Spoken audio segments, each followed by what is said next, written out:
Welcome, everyone, to Just DAO It, the podcast for people starting DAOs. I'm Adam Miller, and I'm your host. I'm the CEO of MyDAO, which provides legal entity solutions for DAOs. And prior to starting MyDAO, I did consulting for people starting and operating DAOs. This is the second of two episodes that will come out this week.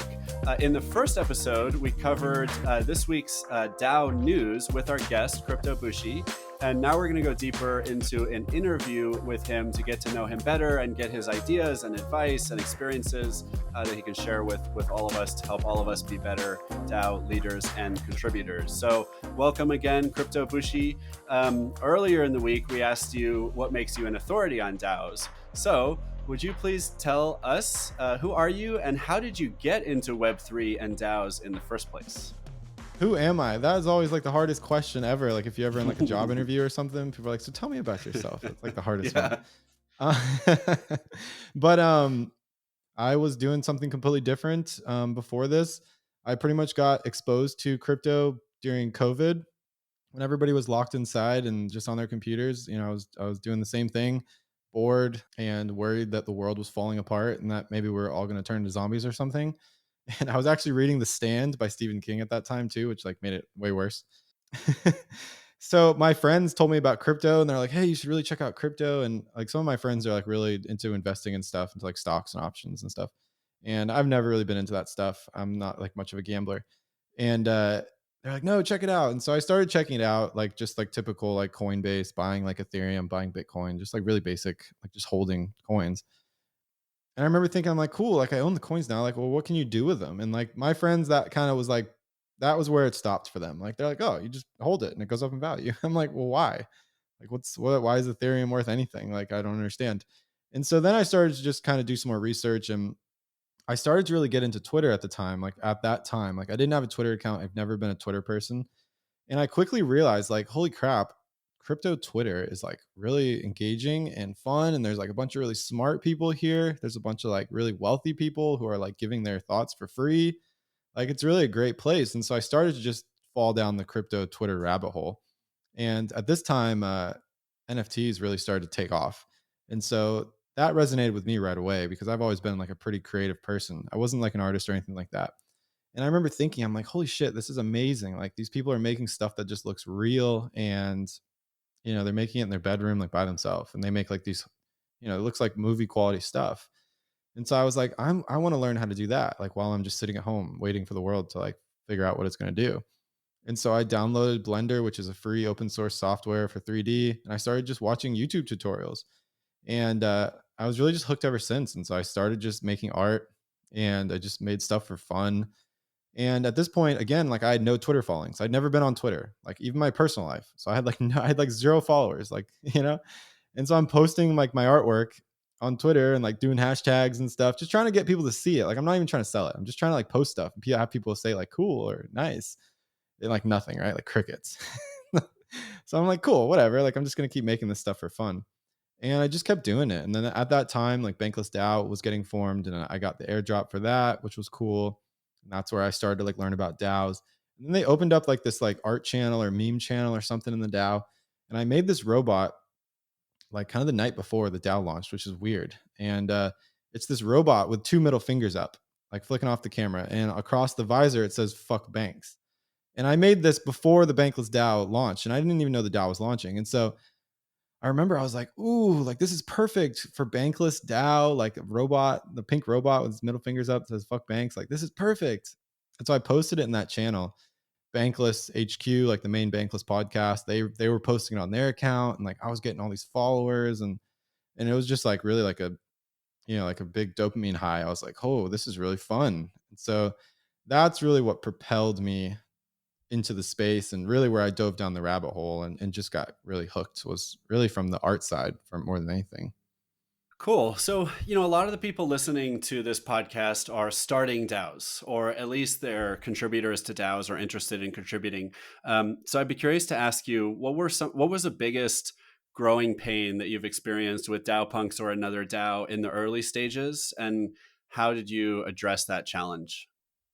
Yeah, so I would say like you need a really dope team behind you. Like if you want to launch a project any sort of DAO or really any sort of like Web3 related project, you really should try to put your best foot forward, and everything should be made to its best degree possible. I mean, everything. So like even the branding should be really top notch. And so like for instance, we were blessed with DAOpunks where we had like a whole branding team who was like focused on just the branding.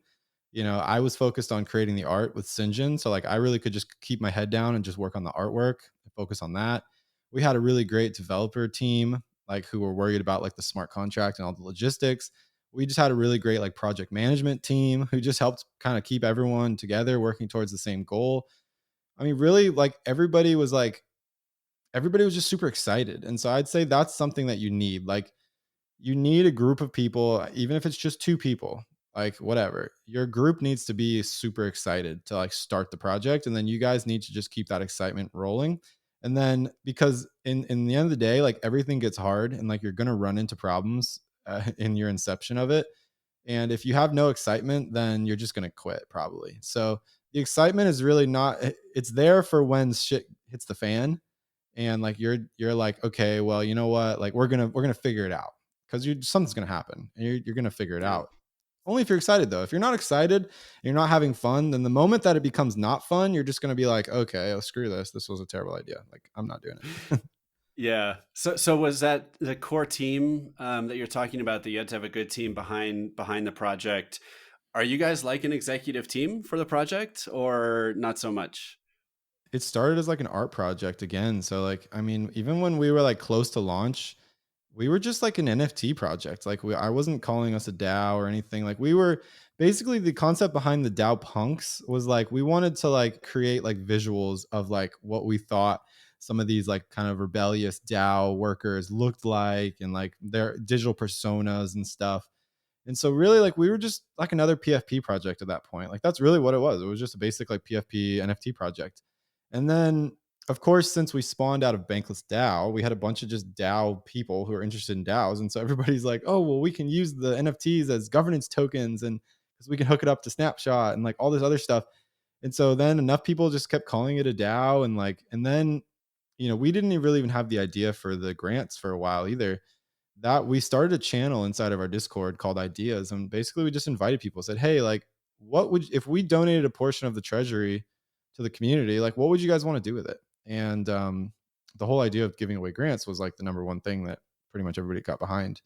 And so then once the whole grant giving idea like really took hold, that's when it was like, okay, well, I guess we're a DAO because we need some sort of governance structure to like figure out how like the money gets allocated and stuff like that. And so I'd say one of the hard parts though, and just to go back to your question, was like everything has its like honeymoon phase where it's like sexy and fun and like it's like everything's going great, but then eventually everything starts to slow down and people start to lose interest, especially in Web3 because there's all shiny objects like everywhere. Um, so you have to just make sure that you're willing to like push through those times and just continue to like push whatever the objective you have for the project and just be ready for that to happen. Like crypto is, I think it's kind of bad that like you see this mania where people come in and start speculating and like everything prices go up and all this crazy stuff's happening. Everyone's super excited, and then like just that excitement's not sustainable. And so don't get too like reliant on that excitement from your community because eventually it's going to taper down, and only the real people are going to be left. And you might be surprised at how little of those people are left. And it doesn't mean that you don't have a bunch of other people on the outside who like don't like your project. It just means they're just really busy doing other stuff. So it's like for you for instance, I mean, like I don't see like you in the Discord all the time, like talking, right? I mean, it's like, and that there's nothing wrong with that, but like that doesn't mean that like you still don't like the DAOpunks. I mean, you like your hoodie and everything, and probably like other aspects about it too. And there's probably lots of people like you, but like I'm not going to rely on you to like come to the governance meetings and stuff and like help formulate like governance for DAOpunks. I mean, it's not realistic. And so I think people need to realize that like it's not, these projects go through ebbs and flows of engagement. Yep. So how is DAOpunks doing governance? Do you guys have a multi-sig and a snapshot? Are you doing on-chain voting of any kind? How do you handle that kind of stuff? Yeah, so all the votes go to Snapshot. We do have like a governance framework that like the whole community put together. governance is not really like my forte, nor is it really like my like main interest either. So like I kind of let the community just totally take that. I was like, yeah, whatever you guys say the governance looks like, then that's what it looks like. Like I'm not gonna like really get Mhm. involved into that. And so we have all these governance docs. I talk about the specifics if anybody wants to go look. But yeah, basically the NFT is used as the governance token. We vote through Snapshot, and then yeah, we have a multi sig. I think right now there's like maybe 7 or 9 people on the multi sig. I'm not sure what the last number is, but yeah, basically, if for the grants program, if people vote to enact certain grants, then like you've said in one of your other episodes, the community's trusting that we will actually honor that and send it. But at this point, we have but like it's hard to we've had conversations. We've had lots of conversations actually about how do we decentralize this more and stuff. And I think it's always come back down to like the tech is just isn't there yet. It's really hard to like it's just hard to integrate. I mean, even like some of these other DAO house and stuff like that. I mean, I think they're even on other chains. They're like on Gnosis chain or something like that. And it's like, oh, we don't want to use Gnosis chain. So there's all sorts of just small nuance and problems that so we're really like we're waiting for other solutions to come. And if the solution presents itself to where we can decentralize more and be more autonomous and it's a viable solution, we will 100% do it. But if it's just like half baked, then I'm not in a rush to like just throw stuff together and say, oh, look, well, we're decentralized, but it's all taped together with like duct tape. It's just not worth it. Yeah, it makes sense. And a lot of really smart people are working on advancing DAO infrastructure and tooling to get it to a place where more people will want to adopt it. Speaking of which, do you have any favorite tools that you would recommend people check out who are starting or running DAOs aside from Snapshot and Gnosis Safe? Others you'd recommend? Yeah, I don't know. The tools part is hard. I would say try to find like a really great relationship with a good developer and try to build all your own tooling, but try to like use that developer to like help you as much as possible because those people are going to be more on the cutting edge of like knowing what's possible and what's not possible. That's a good point. Even to help pick the tools, right? Like hire someone who knows about tools to help you pick the tools, like a Yeah, the developer. problem my only problem with the tools thing is like I just think another problem with DAOs is like there's too many tools. Like and the problem is too is just most people don't know how to use those tools. And so it's like you have a lot of people who are in a DAO are probably in like 5 or 10 other DAOs and they all use different tools. And so it's like if you have too many tools in your DAO, what you're going to do to yourself is you're just going to make it to where nobody wants to engage anymore because you're like making it really hard for them. And I have that happen to me all the time. Like I don't have a lot of time, so like I can't like go and figure out like what tool of the week my other DAO over here is using. I think that's the big problem right now is like we need tools that can do a lot of things where it's kind of like cross DAO to where people are like, oh, I know that. Like Snapshot, for instance. I mean, everyone uses Snapshot. So it makes sense. And Mhm. I know Snapshot has its pros and cons. So I totally understand that. Makes sense. Makes sense. For some reason, you're talking about tools makes me think of just like what are some of the simplest tools that I've found make things easier rather than harder to work with the DAO. And it's funny, the one that came to mind right away was Sobol, which is probably only needed in some circumstances. I think it's Sobol.io. And what it does is it helps you build basically a chart that shows you how the DAO is structured. It's like what are all of the subgroups or teams within the DAO and who's part of which of those teams, and can integrate with Discord so that if people are choosing roles in Discord, those roles can represent the different teams. And I know Bankless uses that, and it's interesting. If you're relatively new or you're not active all the time, just to be able to look at that chart and be able to see like what are all the teams that people are working on and who are all the people on those teams. Now, admittedly, like when I look at some of the teams I'm on, there's like hundreds of people supposedly on the team, but really there's probably like 5 people who are actually the ones who show up to the meetings and contribute. So maybe not useful in every way, but Yeah. that's one cool tool I'd recommend people check out. That's cool you brought that up too. And I will vouch for Sobel because Sobel, I know the founder, that's B Pete's. And Hmm. B Pete's was actually the user that pitched the idea of DAOpunk giving away grants. So Really? it was actually B Pete's of Sobel who pitched that. And then we actually made B Pete's do the first iteration of the framework because he pitched it. He's like, what if we Wow. gave away grants? And I'm like, oh, that's a great idea. Go and write a proposal right now And he's like, oh, I don't know if I have time. I'm like, do it. That's awesome. Wow. Yeah. So yeah, Funny connection. B Um, Pete's is a DAO punk. So yes, go check out Sobel. That's cool. And we probably should use Sobel for DAO punks, but Yeah. So since you're not big into tools, I'll share a couple more for the audience that I've been looking at recently. So, one of the tools that a lot of DAOs use already is Notion. And kind of like Discord, Notion is not a Web3 tool per se. I mean, it definitely comes from the Web2 world. There's no DAO or wallet ownership of accounts. It's all very traditional in that way. But Notion's a wiki, and it makes it really easy for a DAO to have kind of like an internal homepage or like one source of truth where you can go to see the overall structure of the DAO in terms of like what does the DAO do, how does it work, maybe like when are the regular meetings. It's like core information, and then from there you can link to Google Docs. If you have Google Docs involved, you can link to other websites, other places, and that's been a nice homepage. And one thing I've been really excited to see is there are a couple of new Web3 projects that are basically rebuilding Notion or something like it. One of them is Lobby. I think it's lobby.so. And you could also compare Lobby to like a Gitbook, and they're building a survey tool and certain other things. But they've done a pretty compelling job already. And Lobby, the account can be owned by a wallet. So that could be your DAO's wallet, and the users can log in with their wallets as well. And now I'm trying to remember the other one. Do you know the other one, Crypto Bushi, that's kind of like Notion? no, Notion's dope though. See, that's where you're gonna lose me because I know Notion. Don't tell me to learn another one. But I like Okay, I just looked it Notion's up. dope. Yeah. So Charmverse, what's incredible, because I've looked at some examples.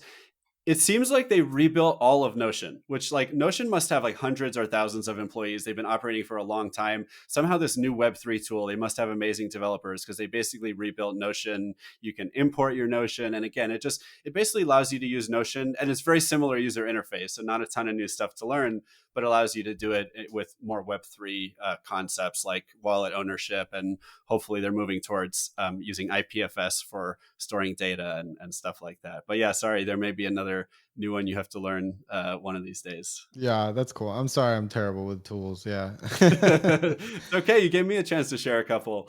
What about last question for you? So, any DAOs that you'd recommend people check out? So again, if you're new to the DAO space, or maybe you yourself are thinking about starting a DAO, what are some DAOs they should check out? And by the way, everyone says Bankless. I agree with Bankless. I got to tell you, probably 95% of my guests have been part of Bankless at one point or another, as am I, which is just remarkable because like I didn't find you through Bankless. I'm not finding any of these people through Bankless, but it turns out everyone has a connection to it.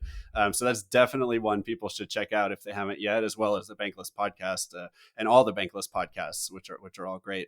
But what would you say, Crypto Bushi? Should people check Yeah, out DAOpunks? What other DAO I should they would check out? I would plus one Bankless, obviously, because I was like one of the first. I was there on day one, so I would definitely plus one Bankless. No, that's very cool. Definitely plus one DAOpunks, not because I'm biased, but yes, come check out DAOpunks. DAOpunks is more of a place where you can come and like figure out more about the DAO landscape and talk to people who work in DAOs and people who work full time for Web3, which is a great opportunity if you're really like just trying to figure out if it's even possible for you or not. You can just talk to people who are actually like doing it. And then my third one would be check out Cult DAO. And this is not the caveat with Cult DAO is that the way Cult DAO, yeah, Cult DAO is a meme, right? I mean, it's very much a meme, but and Cult DAO has a very big like investor following, like speculators, like Moon Boys type people. So just ignore those people. Go and look at the fundamentals of how Cult DAO operates, how they have governance structure built on chain. Go look at how they have just all the stuff is made already. Like effectively, when Cult DAO launched, it launched with everything made already. Like governance was already figured out. All the smart contracts were already crafted. Everything was done and made. It was basically like the founder, Mr. Imodulus, basically just dropped this like fully built house on the ground and said, okay, everyone start coming and living inside of it. Versus modern day DAOs right now, where they're basically like, hey, this is a nice plot of land. Let's build a house together. And they're all like, hey, does anyone here know how to build a wall? And some people are like, I think I do. And that person really doesn't know how to build a wall. Instead, Mr. Modulus basically said, here's the house. Now you guys start living in it and start, basically doing other stuff. So I would stress for people, go look at that project, go and see like what a very basic governance structure can look like, and what actual autonomy can look like, and then look at the problems that Cult DAO has as well, because Cult DAO has lots of problems too, and try to think like, okay, like what's the next iteration of like this, like how can we go towards more decentralized autonomous DAOs, and what does that look like? That's what I'm interested too. But you also have social DAOs too, right? Social DAOs like Bankless and stuff. And then the only other one I would recommend too is, if there's any women listening to this, is Boys Club. Boys Club is a great group of women in Web3. They are super cool, and they're super memey also, just a great group. So Boys Club, if any women are listening. Yep, and I hope there's some women listening. Um, that's awesome. Good advice. And so I got to ask you actually just one more question. So you were there at the beginning of Bankless DAO, which is a very special and unique thing to have experienced. I mean, from all your experience with all these DAOs, like what is the one other biggest challenge that you've seen DAOs run into, like Bankless, like the biggest challenge they've faced as a community? Or alternatively, like just what's your number one piece of advice for people starting DAOs so that they haven't had all the learning that you have. They haven't seen as much as you have, right? So like, how can they avoid the one biggest pitfall? Yeah, you cannot expect people to work for free. I think that's one that I'm seeing that a little bit happening more and more in the space. I think it's weird to me that like you have so many people that like they think like, oh, well, we're doing this for like a good cause or whatever, and so you should like, don't worry about your compensation. Like you'll be compensated later down the road. And I'm not saying that this is Bankless, right? But Bankless does have some issues with this, Bankless DAO. And every DAO does. Every DAO I've ever been a part of has issues with paying people. And um I think that's the part you need to figure out. Like, if you want the best talent and you want the best people working on the project, yes, there is a period of time where people should prove their worth. And, I think that if people come with their hand out right away, it's probably not somebody who's really that interested or invested in the project. But eventually, there needs to come a time where that person starts to get value back from the DAO in some way. Maybe that's through like compensation, maybe that's through whatever. I mean, there needs to be some value transfer back, because you can't just have a bunch of people transferring their like brain power to the DAO and then the DAO just like hoarding it all and not dispersing anything back to the people. It just won't work. And so I'd say Yep. like anybody that's looking at starting a DAO or being a part of a DAO, that's a huge problem that needs to be solved. Is like, how do you compensate people for their time? How do you keep people engaged? And the number one way, in my opinion, to keep people engaged is to pay them. I mean, if you want people to Yep. stay Yeah. around, you want people to be engaged, then you need to pay them for their time. Um, Yeah. or else they're just going to go somewhere else that is. And that other place that Mm. is probably going to be like a centralized business. It's not going to be like a DAO. So Mm. And can you pay them with tokens that don't have value yet? Or does that count as paying them? Or are you saying you really need to give them like ETH or stable coins or something? yeah, I would say you need to try to pay them in like, you need to try to pay them like a wage, because like these people that are like, Yeah. I'm lucky enough to live in a pretty nice house, and like I live in a great area, and I have a wife and I've got a kid on the way and stuff. Like I can't be working for free. So it's like, when I would love to do stuff, and I take that methodology too to DAOpunks. I mean, if you ask any of the people that have ever really contributed a decent amount to DAOpunks, like I've always tried to pay them, even if it's out of my own pocket.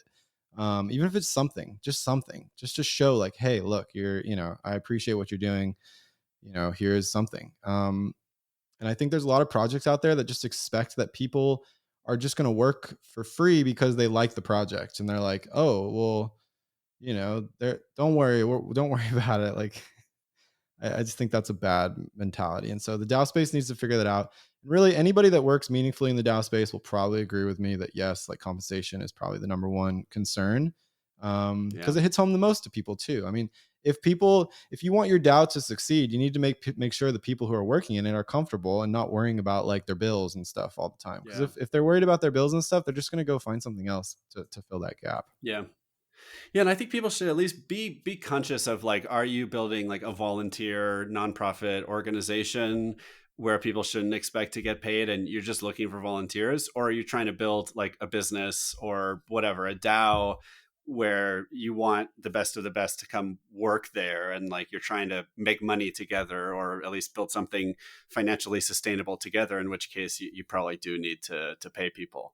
And probably think about inclusion too. I mean, obviously, if you're not paying people to work, you're mostly going to get people who can afford to not get paid for work. And that's probably true in Web 2 for volunteer type organizations as well.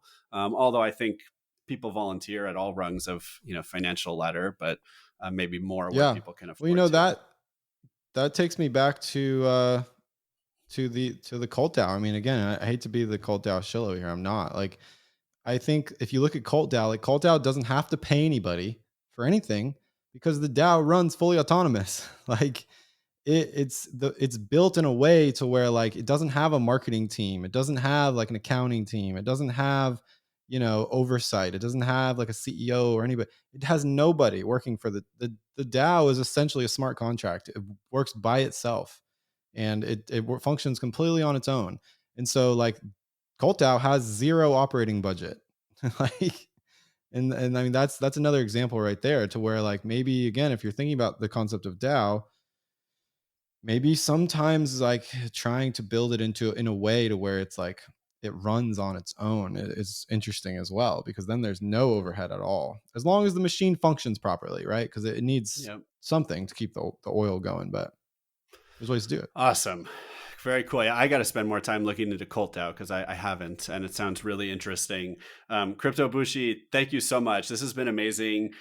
For anyone who hasn't yet, go check out the earlier episode of the podcast this week where Crypto Bushi and I went over the news in the world of DAOs and really dug into a lot of the stories and a lot of concepts like censorship resistance and privacy in a lot of depth. Crypto Bushi, thank you so much. Where can people find you on and your projects that you want to shill, which is totally fine, on Twitter and on social? So you can find me on Twitter at the Crypto Bushi, and then you can find DAOpunks on Twitter as well, and it's at DAOpunks NFT. Awesome. And we'll put those links in the show notes. You can find me on Twitter at 0xthriller. You can find MyDAO at MyDAODS on Twitter. That's MIDAODS, or MyDAO.org. If you enjoyed the podcast, please consider leaving a 5-star review. It really helps other people find the show. And again, Crypto Bushi, thank you so much for joining me. I really appreciate it. Yes, thank you. It was a lot of fun. Awesome. And to the audience, are you thinking about starting a DAO? Just DAO it.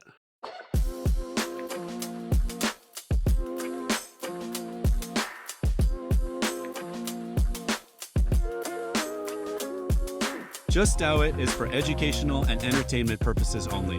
Just DAO It does not contain any legal or financial advice. My DAO also does not provide legal or financial advice, and nor does your host, yours truly.